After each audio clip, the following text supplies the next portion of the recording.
ఈరోజు ముదిరిపోయిన బెండకాయలు పచ్చి టమాటాలు పచ్చడి చేసుకుందామండి. దానికోసము 2 స్పూన్ల శనగపప్పు, మినపప్పు, ధనియాలు, కొంచెం మెంతులు బాగా డ్రై రోస్ట్ చేసుకోవాలి. ఒక డ్రాప్ ఆయిల్ వేసి ఆ బెండకాయలకి టమాటాలకి ఎంత ఎండుమిర్చి కావాలో అంత మీకు తెలుస్తుంది కదండి.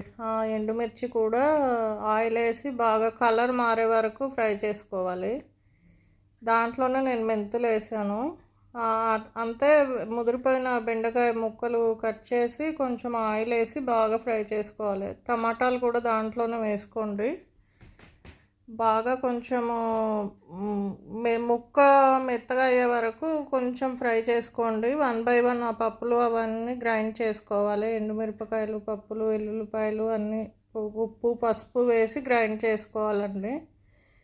ఈ విధంగా గ్రైండ్ చేసుకొని తిరగమాత పెట్టుకోవాలండి. శనగపప్పు, మినపప్పు, ఆవాలు, జీలకర్ర వేసి తిరగమాత పెట్టుకోవడం అంతే అండి.